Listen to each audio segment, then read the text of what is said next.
Hey there, fellow classic comic collectors. As always, I'm Scott Harris King, and today I'm back with another back issue haul video, but not just any back issue haul video. Yes, I'm going to more comic book stores. This is part one of a 2-episode epic travelogue because my wife and I just went up to Maine for a destination wedding because someone just had to decide to get married in a random barn in the middle of nowhere, Maine. That's the destination they picked.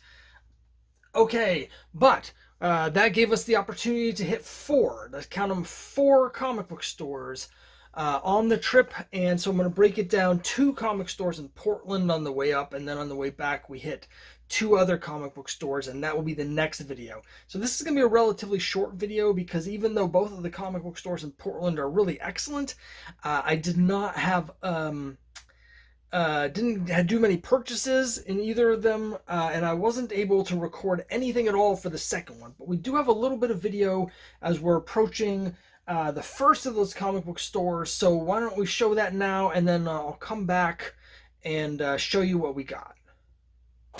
Okay, so this place is really cool inside. Again, I wish I could show it to you, but it's like a shotgun store. It's long, and actually not even that long, but it's narrow, and it was jammed with people. There was no way I could possibly film inside.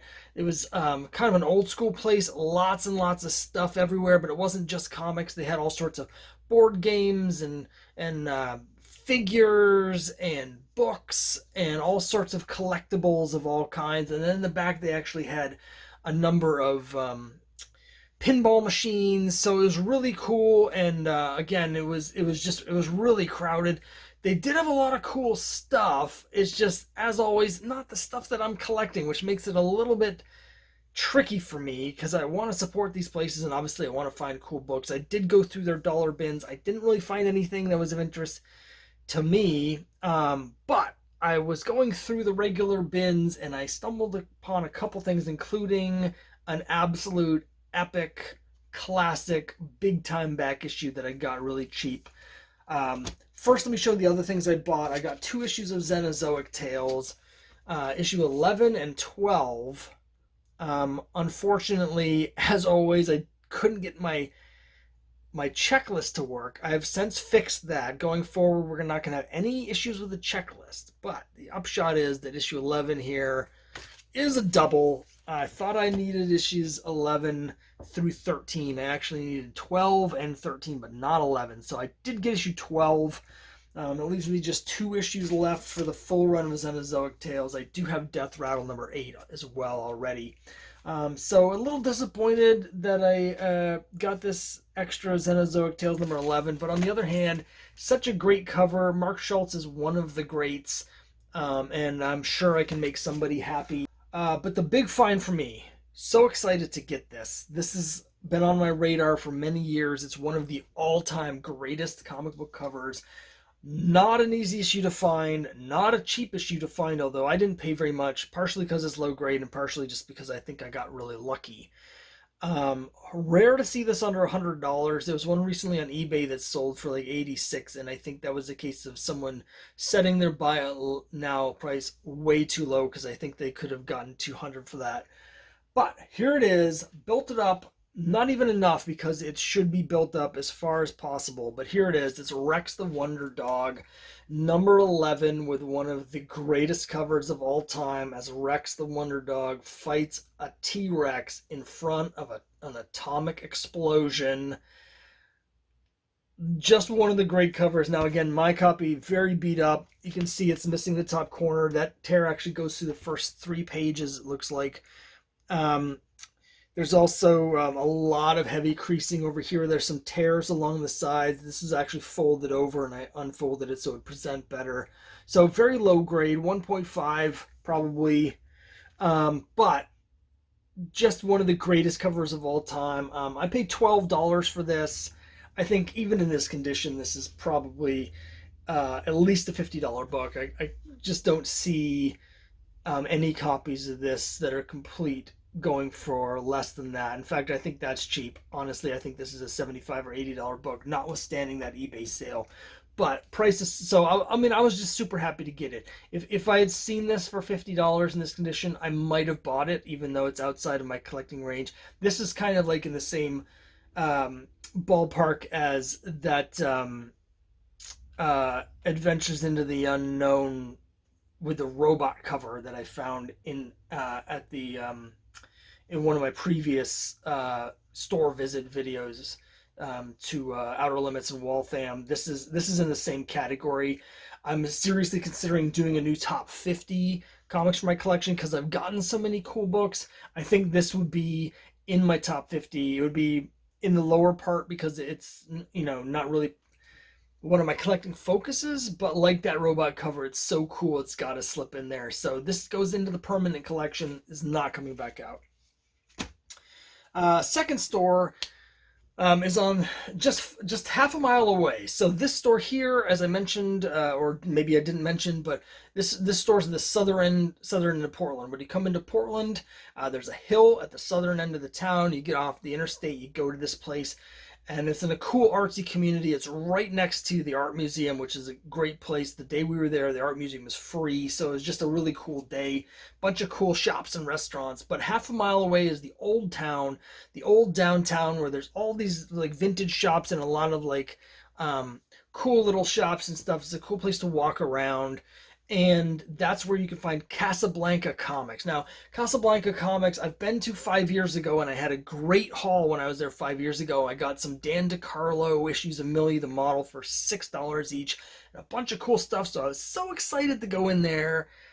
Didn't get any video, forgot to even take a video of the outside. It's currently in the basement of this building. Last time I was there, it was in the same building, but not in the basement. I don't know what happened, but this is as cool as the store is, and it's really a great store that I certainly recommend going to. I think this is the first time I didn't actually buy any comics at the store. They had a lot of great stuff. Again, this is much more about me than about the store, because they had, if you're looking for superhero stuff, they had long runs of Silver Age Marvel stuff. A whole box of X-Men, a whole box of Amazing Spider-Man, Silver Age issues, earlier Silver Age issues. So like a whole box of issues of Spider-Man in the numbers like 40s, 50s, 60s. X-Men in the 20s, 30s, 40s, 50s. So a lot of great stuff. Prices were very reasonable. There was a couple comics I almost bought, but didn't quite fit what I was doing. And so I just ended up not buying any of the comics. I did get, however, this game, because they have like a lot of comic stores these days. They have a bunch of board games. It's called House of Danger, and obviously it's a cooperative based on the Choose Your Own Adventure book of the same name, a cooperative card game. So it seemed like a lot of fun. My wife and I are going to try this at some point. You can actually play it solo if you want. And speaking of my wife, the other thing that I wanted to show off, since I didn't get any comics there, the other thing is my wife likes shopping these places too. And the funny thing is I spent all this time digging through all these boxes, and a lot of time I'll come away with like $10 or $15 worth of purchases. And my wife ends up spending far more because she's buying graphic novels and trades and big hardcover books and stuff. And so since I didn't get anything at Casablanca, I'm going to show you the haul that she had. Now, this is from all the stores on the trip, but a lot of them were from Casablanca. I just don't know which one she's got which. But I just wanted to give you a taste of what my wife is buying here, but also some of the cool stuff that you can get at Casablanca since I didn't buy anything. All right, I'm back, and as promised, I've got with me here a big pile of stuff that my wife picked up on this trip at the various comic book stores that we went to. I don't know which ones she got at which store, but I just wanted to show you some of the stuff that she's picking up. I'm going to start by showing you stuff you'll be a little more familiar with because it happened to be Free Comic Book Day the weekend that we were out at these comic book stores. So she got a big pile of stuff that caught her interest for one reason or another from Free Comic Book Day. There's Lady Mechanica. My wife does like the steampunk stuff, so I think that's why she picked that up. Here's one called On Tyranny, 20 Lessons from the 20th Century. And my wife is very socially and politically active, so no surprise to me that she was interested in that. Critical Role: The Mighty Nine Origins. She's not familiar with Critical Role, but we do play role-playing games, tabletop, and this character that's being featured here looks like the kind of character she would be playing. So there's Batman and Robin and Howard. We had picked up a couple copies of this, one for my wife and one for our nephew. We've got A School Frozen in Time. I actually don't know much about some of these. Life is Strange. This is a video game adaptation, I think. I don't think she knows that. I've never played the game, but I hear it's quite good. School for Extraterrestrial Girls. I've never heard of a lot of these, but this is from Paper Cuts. They do a lot of graphic novels and stuff in the youth market. A lot of stuff through Scholastic. So again, not the sort of thing you'll necessarily see at the comic book store. Bountiful Garden. This looks cool. This looks like an interesting sci-fi thing. Star Wars: High Republic. There's two different ones. There's Adventures, and then there's The Edge of Balance. My wife does like the Star Wars stuff, so a very different selection of books than I picked up for Free Comic Book Day. And I think I'll have some of those in my next video. So here are the graphic novels that she picked up. Again, I'm not sure which store she got which of them at, but here we have The Wendy Project. And this is written by Melissa Jane Osborne, art by Veronica Fish. I'm familiar with Veronica Fish because she worked on Archie for a while. She's local. She's somewhere in or around Worcester, so I'm familiar with her work. And this is a new twist on Peter Pan.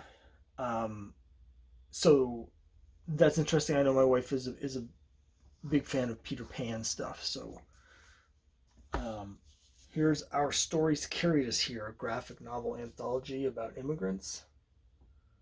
Again, as I mentioned, my wife's social activist, so this looks really cool. This is the sort of thing, I swear I saw this maybe on Kickstarter or something, because this is the sort of thing that you see on there.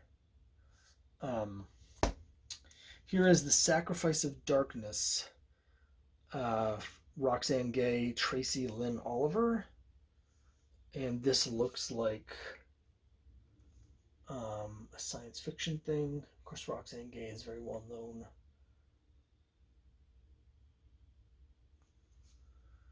And this is an adaptation of one of her short stories.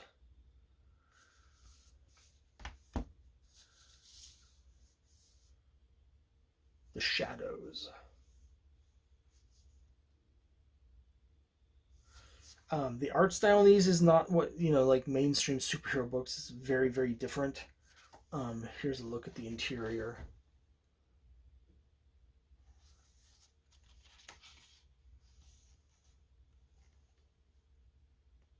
It's more of a European influence to my eye. My wife doesn't like individual issues. She doesn't like the serialized nature of mainstream comics. She wants to read the whole story. She likes the collected editions or standalone graphic novels. Most of the books that she's gotten are standalone. Here's a name you guys will be familiar with. It's Dave McKeon, and it's Raptor. I don't think my wife has read Sandman, but then again, neither have I. So.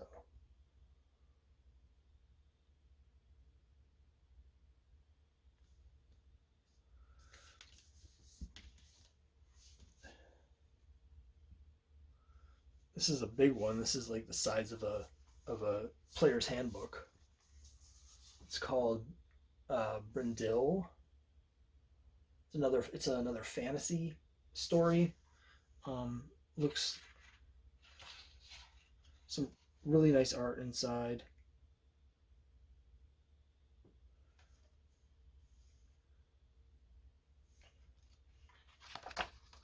So let's look at some of the art. But there's also a cartoonist that to me there's almost like, if you look at like the sequence here, there's almost like a bone sort of quality to it. So stuff looks really cool actually.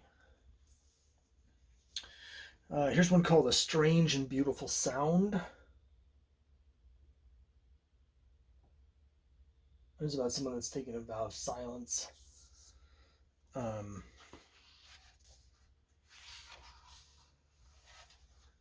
just to look at the interior artwork. I mentioned this last time, I think, but it's funny, we go to these when we go to comic stores together, my wife tends to spend more money than I do because I'm looking for very specific things like romance and Archie comics that most stores don't have. So I'm willing to open my pocketbook, but they don't have what I'm looking for. But they have all this cool stuff for my wife to read. And here's one called One Line. And